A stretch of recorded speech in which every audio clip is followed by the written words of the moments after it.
Olá, hoje a gente vai tratar aqui sobre a norma regulamentadora número 1, a NR1, do Ministério do Trabalho e Emprego, que trata das diretrizes para o gerenciamento de riscos ocupacionais.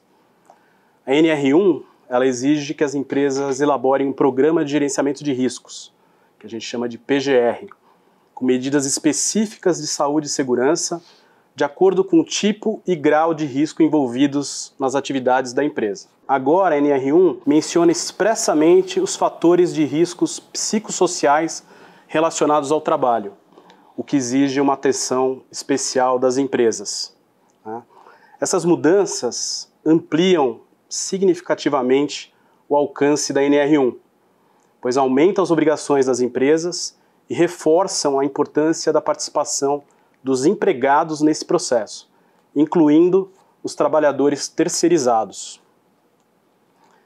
Para a gente aprofundar essa discussão, a gente convidou aqui 3 especialistas com olhares complementares aqui sobre o tema, e eu vou apresentá-los aqui. A doutora Emi Mori, que é psiquiatra, médica com especialização em psiquiatria forense e sócia da Etios Psiquiatria. A doutora Thais Pisa, que é Labor Employment Council Manager da Accenture, e o Vinícius de Castro, que é advogado sênior aqui da área trabalhista do Sescom Barrier. Eles vão nos ajudar aqui a compreender essa questão, compartilhar suas experiências, visões sobre os desafios que as empresas terão para colocar tudo isso em prática e lidar com os riscos psicossociais a partir dessas alterações da NR1 que entram em vigor no próximo mês.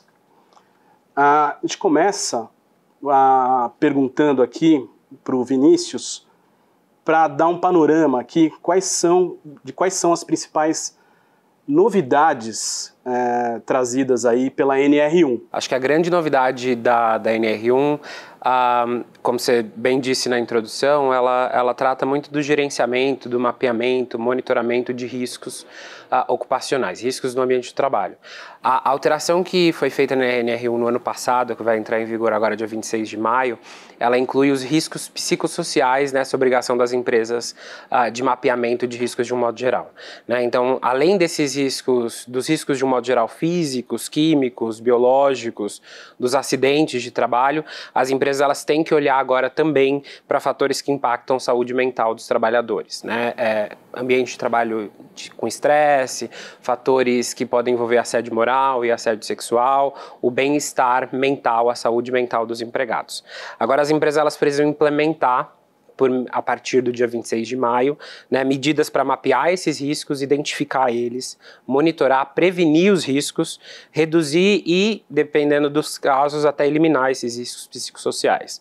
As ações, elas também para as empresas que têm a obrigação de ter CIPA, Comissão Interna de Prevenção de Acidentes, essas ações elas também têm que estar integradas à gestão de riscos que a CIPA monitora, que a CIPA analisa. Acho que essas são as principais novidades. Também acho que como uma última grande novidade é o reforço da participação dos empregados nesse mapeamento, nessa identificação de riscos e no reporte desses riscos. Ótimo.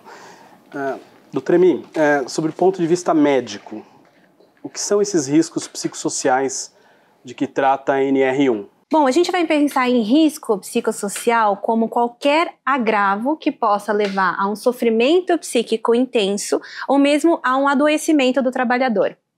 Um ponto de crítica, talvez, da NR1 é que ela não explicita exatamente quais seriam esses riscos, mas a gente consegue, a partir da literatura médica, definir, pelo menos, grandes áreas onde estão localizados esses riscos. Então, por exemplo, a Organização Mundial de Saúde, ela tem um documento, que inclusive está no site deles, é de amplo acesso, que ele lista os riscos psicossociais. Entre esses riscos estão falta de capacitação adequada para uma tarefa que o funcionário foi contratado, insegurança no trabalho, uma cultura organizacional permissiva a comportamentos inadequados, isso inclui atos de discriminação, violência, assédio moral, assédio sexual, e a questão também de uma carga de horário excessiva, outros estressores. Então esse é um documento bem interessante para a gente começar a pensar nesses riscos. Mas eu gosto muito também de pensar de trabalhar com os estudos da Cristina Maslach, que ela é a principal estudiosa sobre burnout no mundo, assim, ela é a pessoa que mais entende sobre o tema. E nos estudos dela, ela lista 6 grandes áreas relacionadas ao trabalho que influenciam no adoecimento, que são carga de horário, demandas excessivas, a questão de autonomia e controle sobre as tarefas do trabalho, reconhecimento do seu trabalho, reconhecimento, recompensas, suporte dos pares, suporte de lideranças, e as outras 2 últimas seriam justiça e valores. Então, eu acho que com essas 2 frentes a gente já tem aí um material legal para começar a pensar nos riscos. Perfeito.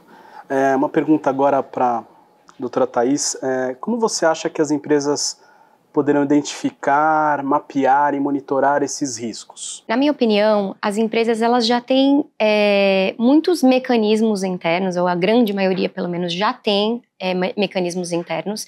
Eu acho que a ideia agora seria justamente juntá-los e começar a fazer esse cruzamento de informações. Então, por exemplo, as empresas já têm controle de jornada, então sabe onde é que estão os focos de jornada excessiva, por exemplo, os canais de denúncia, que hoje em dia são, né, amplamente divulgados, e eles são essenciais em todas as empresas.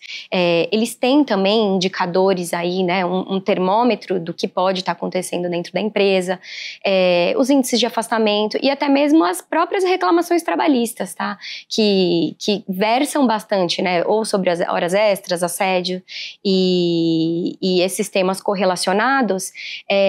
Eu entendo que talvez seja o momento mesmo das empresas pararem e cruzarem, né, um pouquinho todos esses dados que a gente já tem para começar a mapear um plano de ação mesmo para colocar em prática dentro da empresa. Perfeito. Doutora Emi, a senhora comentou sobre o que pode ser considerado risco psicossocial. Mas eu queria que a senhora explicasse um pouco melhor assim, o que pode e o que não pode ser considerado risco psicossocial.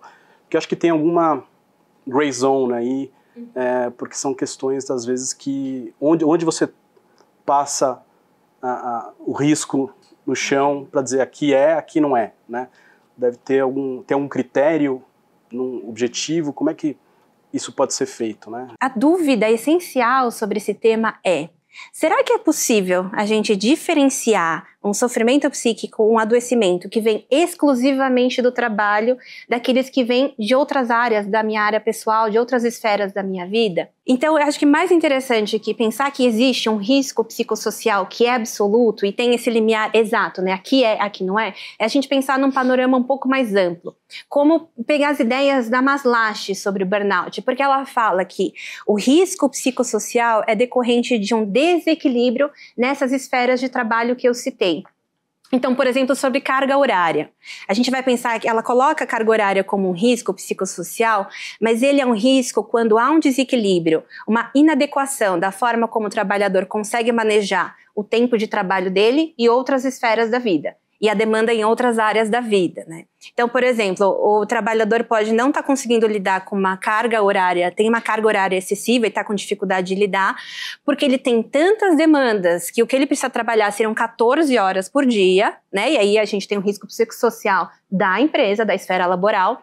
Mas a gente pode pensar também que ele tem um turno, demandas que podem ser feitas em 8 horas, mas ele está com uma sobrecarga em outras áreas da vida, e aí isso está influenciando a eficiência, a eficácia com que ele consegue manejar. Então, dentro desse panorama mais amplo. Fazer uma pergunta para vocês. 12 horas por dia, trabalhar 12 horas por dia, é um risco psicossocial? Vocês acham que é um risco? Você acha que leva a um adoecimento?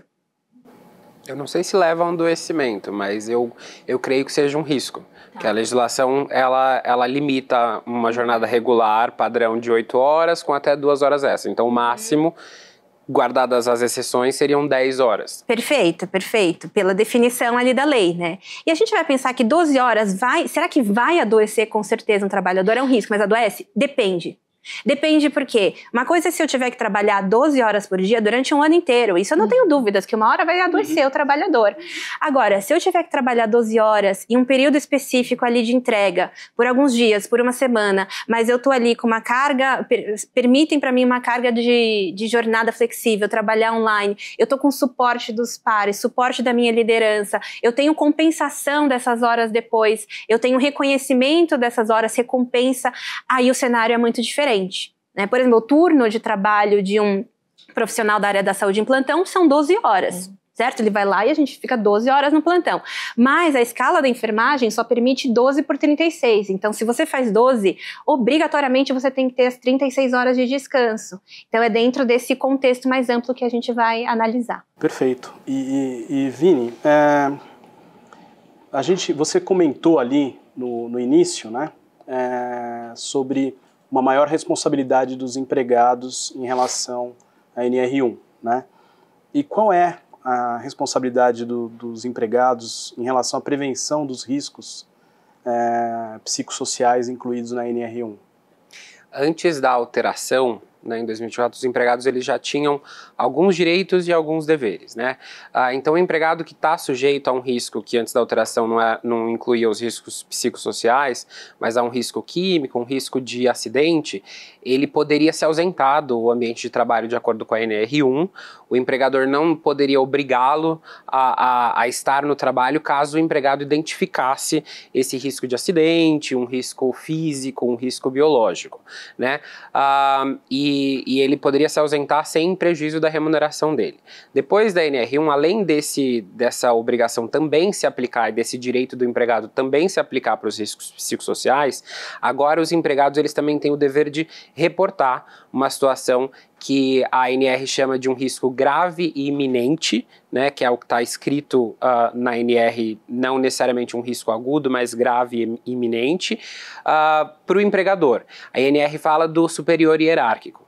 Então, o que a gente interpreta é que toda vez que o empregado identificar uma situação de assédio moral, de assédio sexual, de um estresse incomum, algo que possa ser caracterizado como um risco grave e iminente, ele tem a obrigação, a ANR traz ele para junto da empresa de reportar para o superior hierárquico ou para algum responsável, né? Porque em algumas situações o risco pode estar vindo de uma atuação, de uma conduta do próprio superior hierárquico. Então ele tem que identificar ali o responsável, um setor, um departamento ou um outro superior, né, na escala organizacional para poder reportar esse risco, esse acontecido. Isso se torna um dever do empregado de acordo com a própria ANR.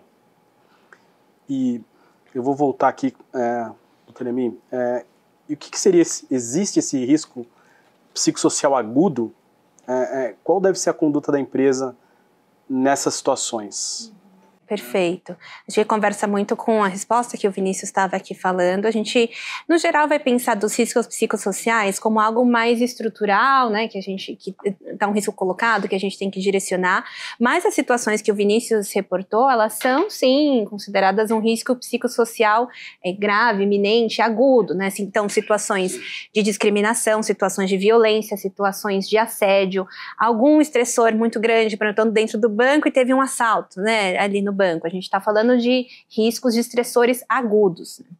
Nesse caso, o mais importante é ter um protocolo de como você vai direcionar. A ANR estabelece que tem que reportar para lideranças? Sim, mas existe uma capacitação dessas lideranças de como elas vão escutar, e eu nem digo acolher, porque o acolhimento pode ser algo mais complexo, direcionado até com um profissional da área da saúde, mas como que se faz essa primeira escuta? Então, isso é um treinamento que é possível de ser dado para essas lideranças. E também os outros fluxogramas, os outros protocolos, né? Como a gente garante canais de denúncia seguros e anônimos, fortalecimento da área de compliance, protocolo de, primeiro com quem essa pessoa passa, é o caso, a liderança pode reconhecer, é o caso de encaminhar para um profissional de saúde para entender se ela vai ter que ser hoje afastada ou por um período. Então, tudo isso é importante que seja desenhado nesses riscos. Perfeito, perfeito. Thaís, como a empresa pode incutir essa cultura de responsabilidade nos empregados? Criar uma cultura não é algo muito fácil, né? É um pouquinho a cada dia. E como a doutora Emi acabou de comentar, acho que treinamento, ao meu ver, é uma das melhores formas, né? Então, a gente precisa, de fato, capacitar a liderança e capacitar os próprios empregados, para eles entenderem qual é a parcela aí de responsabilidade deles também, para em conjunto a gente conseguir ter um meio ambiente de trabalho muito mais seguro, né? Então, assim, capacitações claras e objetivas, o que eu espero de você, empregado, o que eu espero de você, líder, como isso, eu tenho esse protocolo claro, objetivo e vamos seguir dessa forma, é dessa forma que talvez, né, você não vai acolher, mas você vai encaminhar para esse setor que vai acolher. Acho que criar essa cultura vai ter que ser no dia a dia mesmo. Eu sei que tem muita empresa que já tem isso recorrente, que os canais de denúncia funcionam de verdade, e eu acho que esse vai ser o momento mesmo em que cada vez mais os canais serão mais acionados e o time como um todo, né, de compliance vai acabar entrando mais, né, em questão justamente para assessorar aí a empresa e ajudar que tanto empresa quanto empregado faça, né, a sua parte. E lembrando também que tem muita empresa que tem vários outros programas para melhorar o bem-estar, né? Acho que equilibrar, né, doutora Emi, que eu acho é a situação aqui, é um certo equilíbrio. A gente sabe que no dia a dia vai ter algum fator estressante, né? Realmente é difícil muitas vezes equilibrar o dia a dia,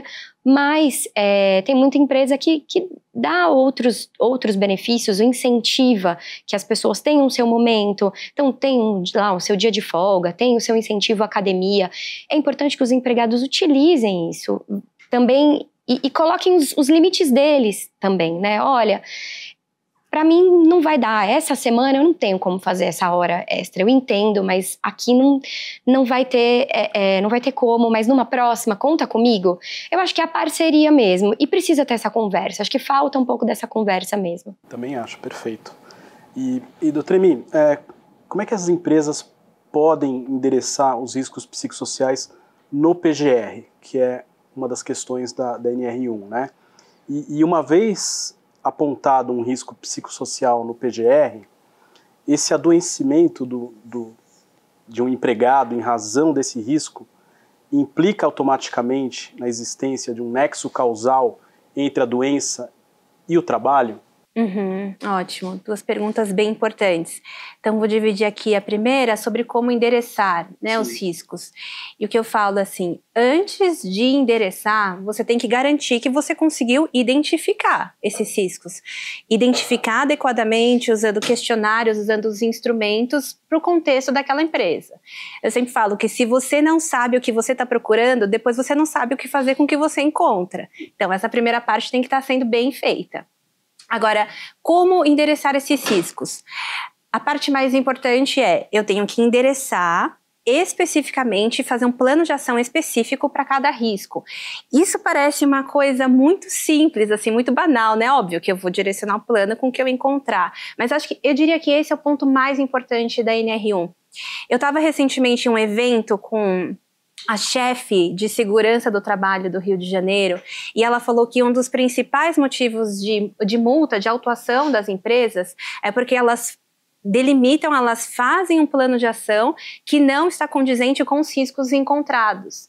Então, assim, se eu tenho ali na empresa um problema com a identificação de relatos de assédio ou da questão de complexidade do trabalho, de falta de autonomia, não vai adiantar você colocar psicoterapia para todo mundo. Não é esse o ponto. Não adianta você fazer uma sala maravilhosa de descompressão, você monitorar isso só com escalas de clima, né, com instrumentos para ver o clima. Então tem que ser específico. Por exemplo, um dos clientes que a gente estava trabalhando em parceria para a implementação da NR1, a gente identificou em um setor específico que um ponto sensível era o aumento do relato de assédio moral. Tá? E é no setor específico, enfim, com uma liderança específica. Nesse caso, qual que foi o plano de ação, né? O assédio moral a gente pode considerar como risco psicossocial absoluto, né? Não existe flexibilidade. Pode um pouquinho, pode só sextas, não pode segunda, né? Não existe. É um risco e ponto. Então, como é que a gente direciona? A primeira questão, garantia, e isso a empresa já tinha, mas a gente ajudou, deu um olhar ali de como melhorar, né, os canais de denúncia, o compliance, mas também a capacitação das lideranças para conscientização sobre o tema e capacitação em algumas ferramentas mais utilitárias, como você faz uma comunicação não violenta. Assédio moral e uma comunicação violenta estão ali, de mãos dadas, né, andando juntos. Então, essas outras estratégias também ajudam a direcionar. Agora, em um outro cliente, a questão era aumento de carga horária, de demanda e de complexidade do trabalho. E daí é interessante que, nesse caso, não necessariamente direcionar um plano de ação para esse risco vai ser diminuir ou zerar a complexidade ou a carga de trabalho. Porque a gente está falando de algo que talvez seja inerente ao trabalho. A gente não vai ter muita margem ali para conseguir tirar, não vai ter muita gordurinha para queimar, né? Mas a gente sabe, inclusive, assim, de estudos embasados em literatura médica, o que pode ajudar a mitigar o impacto disso no adoecimento. Então, eu não tiro o risco, mas eu evito que isso leve a um adoecimento. Quais estratégias podem ser feitas? Carga de trabalho, né, permitir entradas de horária e saída mais flexíveis, jornadas híbridas, o trabalhador poder escolher os dias que ele quer ficar online dentro das possibilidades da empresa, mas em relação à complexidade do trabalho, que a gente chama de trabalhos de alta tensão, o que ajuda muito é a parceria de lideranças e dos pares. O quanto a liderança está ali implicada e está junto. Porque isso faz muita diferença para que um trabalho de alta complexidade não leve a uma estafa. E também outros mecanismos, né? Ajudar ali, a gente fez workshops com estratégias de coping, de estresse, isso a nível individual também. Então a gente vai entrando por todas a nível que a gente chama em medicina, primário, secundário e terciário, né? A gente fecha tudo ali para conseguir direcionar. Mas a questão de direcional também que eu gosto de colocar, que eu acho que a gente não vai existir zerar risco, tá? Isso eu tenho muita certeza. Assim, nesse evento os auditores do trabalho falavam que a ideia é zerar. Gente, eu não acho que vai zerar. A gente está no nível hoje de complexidade de demandas de trabalho que não vai ter como. Mas é isso, a gente consegue diminuir o quanto isso tem impacto no adoecimento. Se a gente identificar esse risco psicossocial no PGR, né, e houver um adoecimento do empregado, né, automaticamente tem um nexo causal? A resposta curta para isso é: depende do que você fez com os riscos que você encontrou. E porque assim, os riscos, eles não vão deixar de existir porque você não identificou. Né, você vai lá, os seus funcionários vão continuar se afastando pelo CDF, vai ter uma alta taxa de presenteísmo, uma alta taxa de turnover e até impacto também na questão do lucro da empresa, na produtividade. Então os dados vão estar falando para você. Né? Então é melhor que você identifique do que deixar que isso apareça de uma outra forma. Tá? A segunda questão é que assim, não identificar, aí também isso pode te trazer outros problemas. Nesse mesmo evento com a chefe de segurança, ela trouxe que um outro grande motivo de multa das empresas é a questão de não identificar. Porque eles pegavam ali, vai na fiscalização, o PGR tá maravilhoso, não tem nada. Mas em uma conversa com os funcionários, ou olham os dados da empresa, afastamento, puxa, isso aqui não tá condizente. Então não adianta, é melhor que você identifique e direcione bem. Porque assim, pensar como perita, né? Eu estou ali como perita de um caso trabalhista e recebi uma alegação de doença ocupacional e eu vou fazer avaliação. Veja, eu vou olhar para esses dados, para a PGR dessa empresa, quais os riscos que ela colocou, mas eu vou querer saber mais do que os riscos, o que ela fez com isso.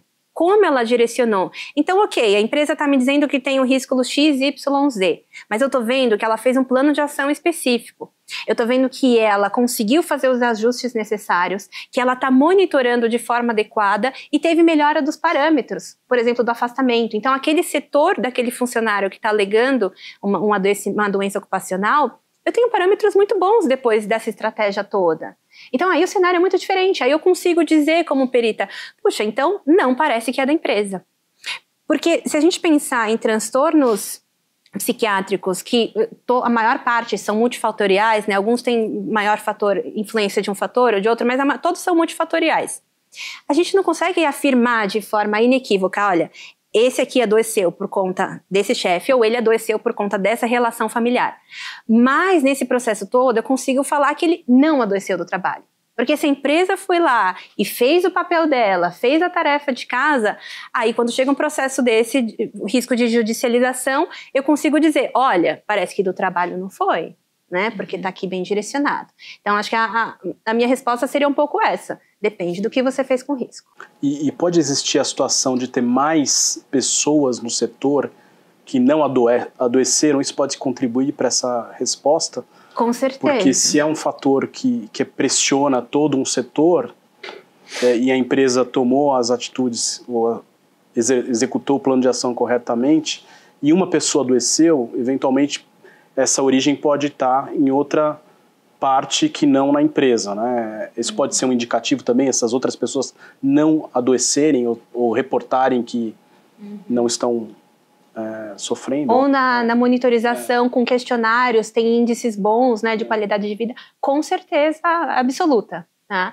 Com certeza, se a gente tem ali, dentro de um setor, uma mesma liderança, os mesmos fatores de risco, complexidade das tarefas, e eu tenho uma pessoa que adoece e as outras, os parâmetros estão bons, opa, talvez tenha uma questão aí relacionada personalidade, ao fator, outros âmbitos da vida da pessoa, isso conta muito sim.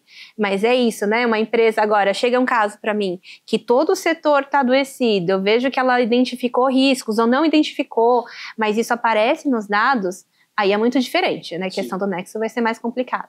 Perfeito. Vini, e quais são os impactos aí, repercussões jurídicas que as empresas estão sujeitas em caso de descumprimento da NR1? Né? E o que esperar aí dos órgãos de fiscalização a respeito da NR1? Acho que os órgãos de fiscalização, para responder a sua pergunta começar pelo final da sua pergunta, eles vêm se preparando muito, principalmente o Ministério do Trabalho e Emprego, vem se preparando muito para fiscalizar as empresas em questões sociais relacionadas ao ambiente de trabalho, né? Então a gente vem num contexto de uma implementação de legislação de igualdade salarial, uma implementação de uma legislação em 2022 do programa Emprega Mais Mulheres, que já falava de canais de denúncia, já falava de assédio moral, já falava de inclusão desses temas nas atividades da CIPA.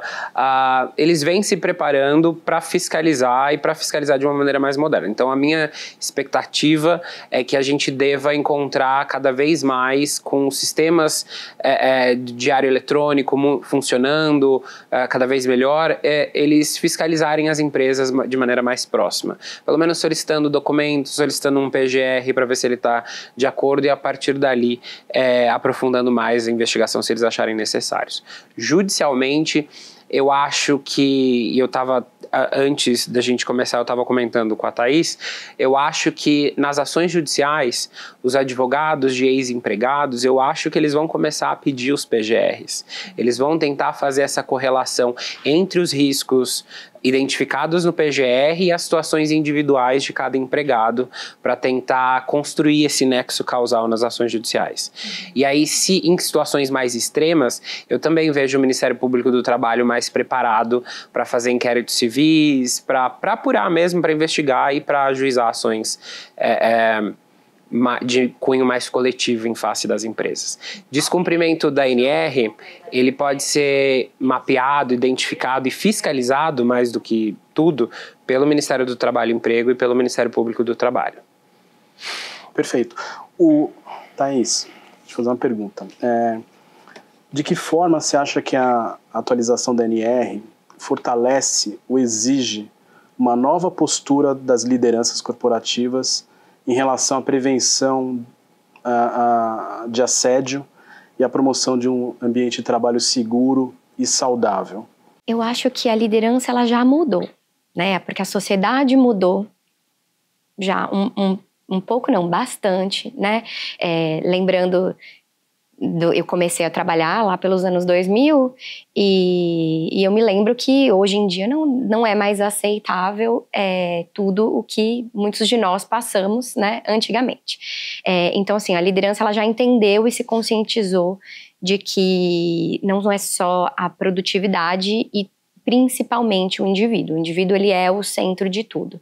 Então, ela melhorou, mas cada vez mais acho que isso vai ser exigido não só da alta liderança, mas principalmente aquela do meio, que é quem acaba fazendo pressão mesmo na grande maioria dos empregados, justamente porque senão esse gestor ele vai ficar fora de contexto, né? Ele não vai conseguir mais conversar com os empregados que já estão muito mais focados, eles entenderam que é importante ter uma saúde mental, que é importante ter vida, né? A gente vem de um histórico de uma cultura do trabalho que é muito bonito, fazer milhares de horas extras, né? Quer dizer que eu sou muito essencial. Quando, na verdade, isso não é bem assim, né? Muitas vezes a gente só não está sendo eficiente e por isso que a gente precisa de tanto trabalho.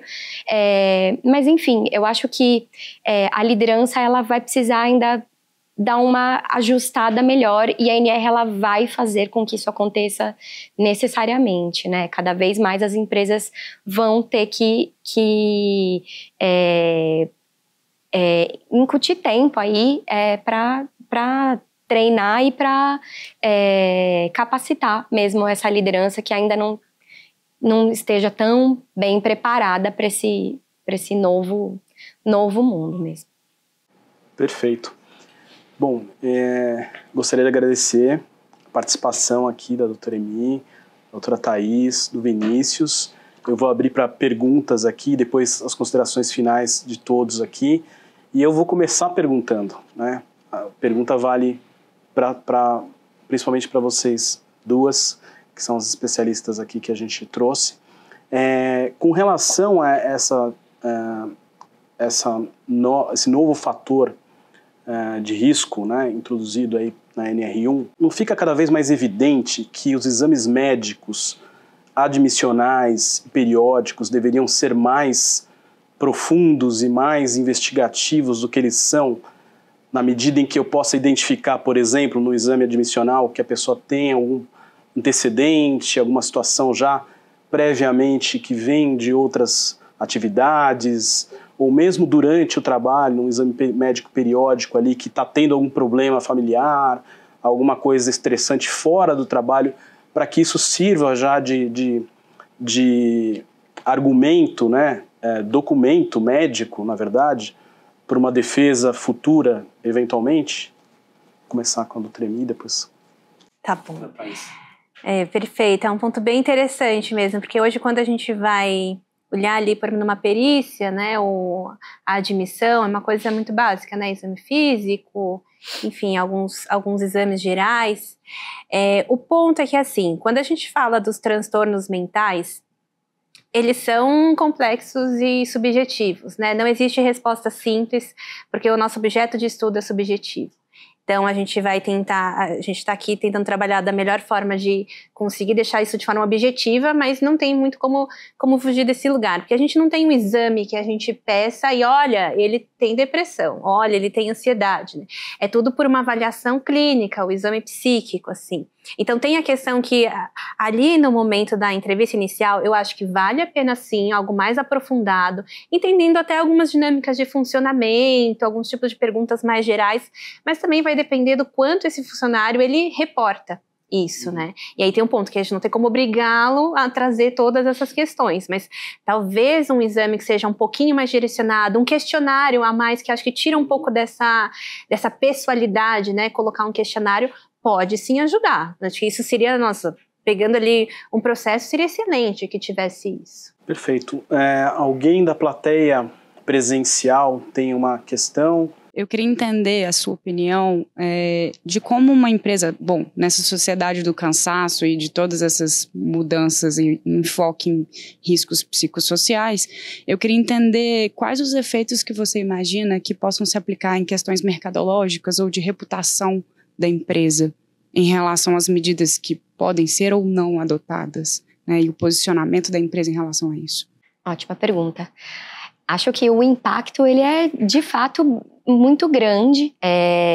As empresas, principalmente o Ministério Público, já fiscaliza bastante, né? E sempre, quando acha alguma coisa, algum desvio, já aparece na primeira página do site. Então, assim, essa é uma preocupação legítima e muito importante que as empresas precisam prestar atenção mesmo. Então, acho que cada vez mais a gente precisa procurar manter, né, esse ambiente do trabalho o mais equilibrado possível, porque vai vir, se não for por meio de fiscalização, com toda certeza vai vir por uma questão reputacional, e hoje em dia cada vez mais a gente vê inclusive isso, às vezes as pessoas não querem trabalhar, né, hoje em dia a gente tem esse movimento de que os empregados se recusam a trabalhar para a empresa X ou Y, porque eu não me identifico com a cultura. E então isso faz parte da cultura que a gente precisa criar e cuidar, cada vez mais cuidar dos nossos empregados,